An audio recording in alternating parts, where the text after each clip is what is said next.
All right, let's go ahead and get started. I do want to welcome you to this worksheet. This is acid-base theories. We're not going to need a calculator or a periodic table for this one, so let's go ahead and get started. Here's what it says. Number one says this: summarize the three main acid-base theories in the table below. So we're going to start with the Arrhenius definition of an acid. What do we mean by an acid from the Arrhenius standpoint? When we place a chemical in water or an aqueous solution, we produce H plus or H3O plus. H3O plus is also called hydronium ion. So when we see one of those two, either H plus or H3O plus, as a product in the aqueous solution, then we know we are dealing with an acid. So once again, an acid, through the Arrhenius definition, is H plus or H3O plus producer in an aqueous solution. An Arrhenius base is a producer of hydroxide ion, so OH minus producer in aqueous solution. So once again, if you have an acid, then it's going to produce H plus or H3O plus in aqueous solution. You're going to see that on the left-hand side of an equation. On the other hand, if it is a base, you're going to produce OH minus. So that's one perspective. It's one way of looking at acids and bases. Now, a second definition involves the transfer and acceptance of protons. We call it the Bronsted-Lowry theory of acids and bases. So a Bronsted-Lowry acid is a proton or H plus donor. Donor to what? Donor to who? It donates a proton to the base. So the acid donates an H plus to the base. Likewise, the Bronsted-Lowry base is a proton acceptor. It will accept a proton from something else, namely the acid. Now, the Lewis structure is one that we won't focus on very much this year, but I want you to know what it is anyway. I won't test you over it, but I do want you to know what a Lewis acid is. It's an electron pair acceptor, and I'll show you how that works in just a moment. A Lewis base is an electron pair donor. It's an electron pair donor. So let's take a look at some more questions. Here's what it says. Number 2. It says use the following chemical equations to answer number 2.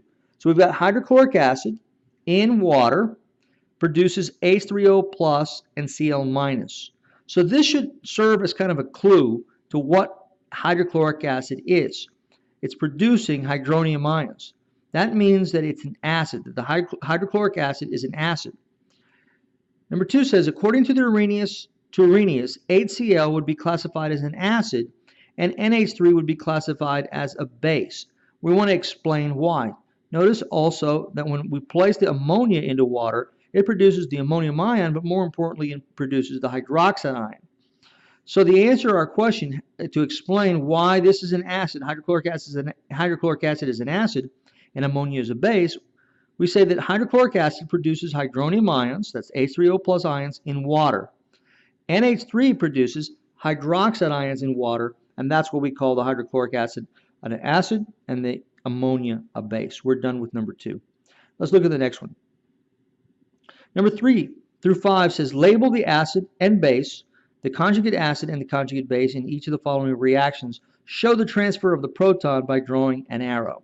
So we're going to look at this from the Bronsted-Lowry point of view, proton donor and proton acceptor point of view. So we've got H2SO4 and NH3 combining to form HSO4 minus and NH4 plus. Now let's take a look at the left side here. I want you to notice that the HSO4, this is called sulfuric acid, is giving away a proton, thus the arrow from the sulfuric acid to the ammonia, giving a proton to the ammonia.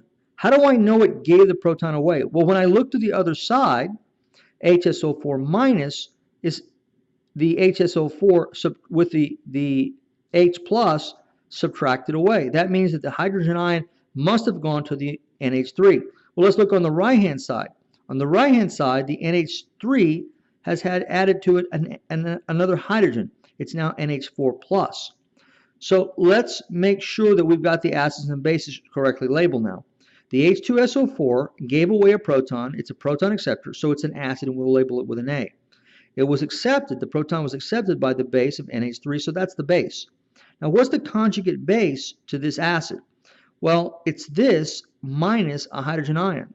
So this polyatomic ion is this HSO4 minus is the conjugate base to this acid. And likewise, the conjugate acid to this base, The conjugate acid to NH3 is NH4 plus, and we're done with number 3. Let's look at number 4. We've got HC2H3O2 in the presence of water yields H3O plus and C2H3O2 minus. So this molecule right here is called acetic acid. As you'll notice, it gives away a proton to the water. So water is acting in this case as a base because it's accepting the proton. The acetic acid gave it away, so that's the acid. But what's the conjugate base to this acid? Well, look on the other side and find this with the hydrogen subtracted away. It's the acetate ion. C2H3O2 minus is the conjugate base. H3O plus is the conjugate acid to this base. So water was acting as a base. The conjugate acid to that base, because it has one hydrogen added to it, is H3O plus hydronium ion. Okay, so let's just take a look then at number 5. We have NaHCO3 plus hydrochloric acid. What's the acid and what's the base? Well, notice the hydrogen went from the hydrochloric acid to the NaHCO3, from here to here. So the donor was the HCl. The NaHCO3 accepted that proton, so that's the base. Now, what's the conjugate base to this acid? Well, we're going to have to find something over here that has the Cl but without the hydrogen. It's the NaCl, right? It's the NaCl, so that's the conjugate base to this acid. NaCl is the conjugate base to HCl. What's the conjugate acid to this base? Well, we're going to have to find something on this side that has an additional hydrogen. So we're going to have to find something that has HCO3 but with an additional hydrogen. And H2CO3 fits that bill, so that would be the conjugate acid. We're done with number 5. Let's look at number 6. Number 6 says this: we're going to be looking for the conjugate base for this Bronsted-Lowry acid. Remember that the Bronsted-Lowry definition just means that we're taking away or adding a proton. So here we've got hydrogen iodide, or HI. So hydrogen iodide minus one hydrogen ion, or one hydrogen atom, is I minus. Notice the sign changes. It becomes I minus because we've taken away something that was positive. So the conjugate base to this acid is I minus. How about ammonium ion, NH4 plus? Take away a hydrogen atom, and we've got NH3. Notice we went from +1 to 0, or no charge at all, on the NH3, so number 7 becomes ammonia, NH3. That's the conjugate base to this acid. Carbonic acid, H2CO3. We're going to take away one of the hydrogens. We have HCO3 minus, and HNO3, we're going to take away a hydrogen, and we got NO3 minus. Again, when we take away the hydrogen, we reduce the charge by 1 and it becomes NO3 minus, and that'll do it for number 9. Let's look at number 10. Number 10 says, in problems or 10 through 13, give the conjugate acid for each Bronsted-Lowry base. This time we're going to reduce the process. Remember, these reactions are reversible. Protons go on and they come off. So in this case, we have cyanate ion, Cn minus 1. We're going to add a proton and we get HCN. That's the conjugate acid to this base. How about O2 minus? O2 minus, if we add a proton, it becomes OH minus 1. It was originally -2, now it's -1, right? So we've added a proton. Here we've got CH3COO minus. We're simply going to add a proton to get to the conjugate base, conjugate acid, I'm sorry. From this base, the conjugate acid would be CH3COOH. Here we have NH3. We're going to add a proton.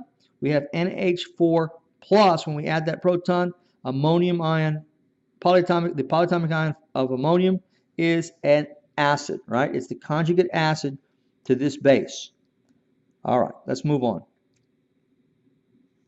It says, use the following diagram to answer question number 4.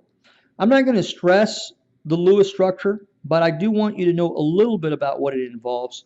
If nothing else, just so that when you encounter it at the university level, you'll be familiar with it.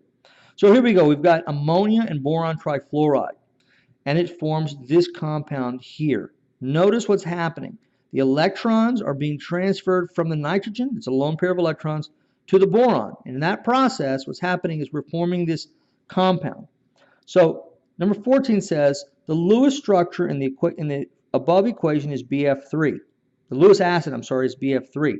Why do we call it the acid? and the NH3, the base, in order to form the new bond, BF3 accepts a pair of electrons. It's an electron pair acceptor, and NH3 is an electron pair donor. That'll do it for number 14, and that'll do it for this worksheet. I'll see you on the next one. Thanks. Bye-bye.